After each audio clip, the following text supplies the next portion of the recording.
Jane Austen's house and garden, in which the town wall formed a terrace, overlooked West Bay, which at the time was unclaimed from the sea.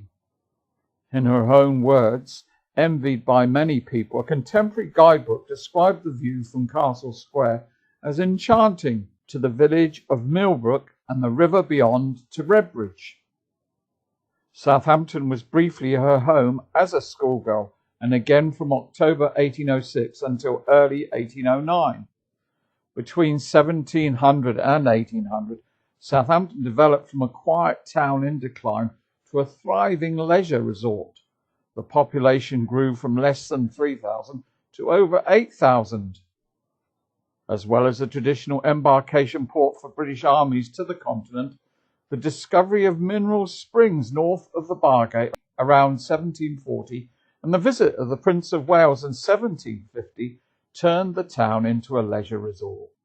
This extract is intended as background to the life of the finest English writer during this period and is taken from the book The English Spa, 1560 to 1815 by Phyllis Hembury. Like Epsom, the Southampton Spa presented no real competition to Tunbridge Wells. In the second half of the 18th century, like the Bristol Hot Wells and the Scarborough Spa, it flourished as the resort quarter of a port. Southampton otherwise showed signs of decay, but in the 1740s, the reputed medicinal virtues of a spa well outside the town wall to the northwest drew in people of all ranks, and in about 1765, sea bathing was established and appealed to great numbers of people. Southampton began to acquire veneer of fashion when royal patrons of Tunbridge Wells also arrived, including Frederick, Prince of Wales, also popular at Bath, who came to Southampton to bathe in 1750. When he died the next year, his three brothers, the Dukes of York, Gloucester and Cumberland, continued the connection. To cater for the gentry and other middle classes now attracted to the town, country houses were built on its fringes and villas and marine cottages nearer in. The townspeople, quick to profit from the boom, improved public buildings and provided more amenities. About 1755, the town council had the mineral water spring pumped into a fountain, where it fell into a basin on a fluted pedestal. Accommodation, including a reading room, was provided, and fine gardens were laid out at the spa in the area now marked by Spa Road. 3 separate seawater baths were constructed, those of Seward, Simcox, and John Martin, who built the largest bathhouse near the West Quay, and in 1761 added a long room where interested spectators could promenade and watch the bathers. By 1775, Martin had a hot bath too, and in 1767 he developed his long room into a spacious assembly room with magnificent pier glasses to replace the old assembly rooms in the High Street. Other appearances of resort society appeared. In 1766, a large playhouse was erected by subscription in French Street on the plan of Covent Garden, with 3 performances a week. Later, Mr. Collins, the manager, built an even greater but elegant theatre on the St. John's Hospital site.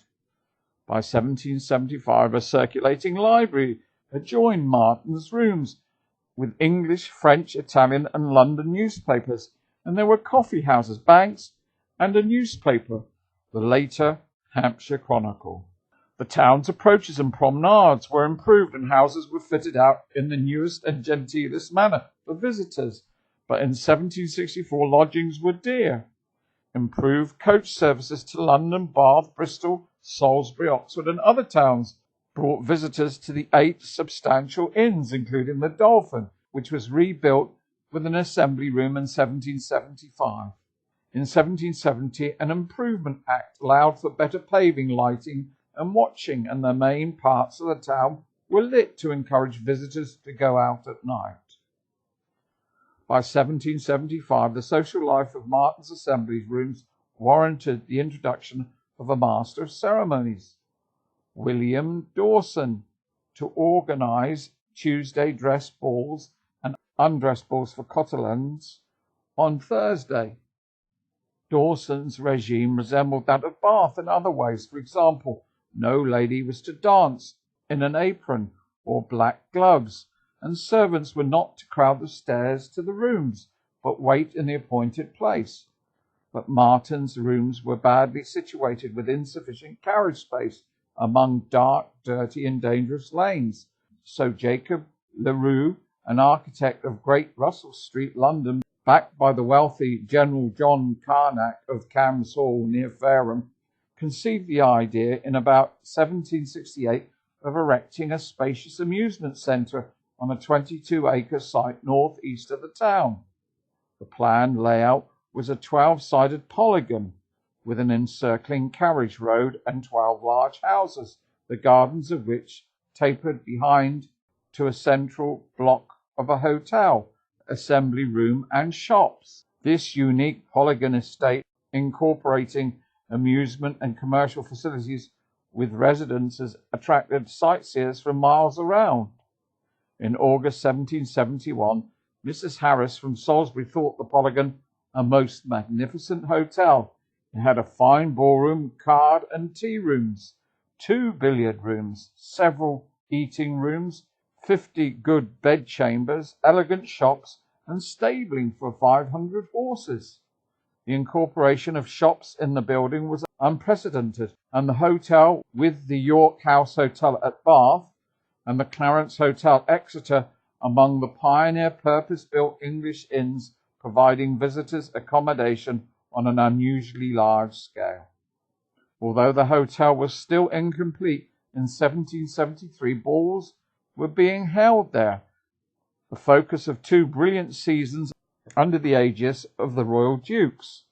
But Thomas Baker, a prominent bookseller and librarian, fought to retain the social life of the old town and argued the convenience of Martin's rooms. Carnac, in financial difficulties, returned to the east. By 1806, only 4 houses were finished, and the original polygon was eventually pulled down. In the uncertainty about Martin's room, William Dawson had moved to Bath as MC of the upper rooms in 1777, but Martin's rooms survived, later under another name. In 1792, their MC, W. Lynn, reissued social regulations, including fixed rates for the hire of chairs.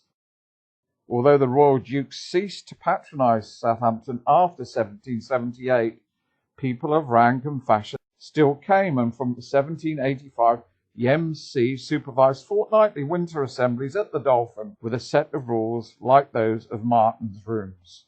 The outbreak of war in 1793 accelerated Southampton's growth, for as at Tunbridge Wells, armies camped in the neighbourhood, and by 1800 this invasion had sent up the price of lodgings, although during the boom more of the respectable inhabitants let rooms from early July to late October. The advent of peace in 1815 brought some recession, and the demand for the mineral waters dwindled, although doctors still praised their virtues, and a spa revival came later. The major spa activity in Georgian times was in the west of England, at Bath, Cheltenham and Bristol Hot Wells, and increasingly at Leamington and Malvern. Those on holiday from the metropolis now favoured more distant places than Tunbridge Wells and Epsom, and even Southampton benefited from the westward drift.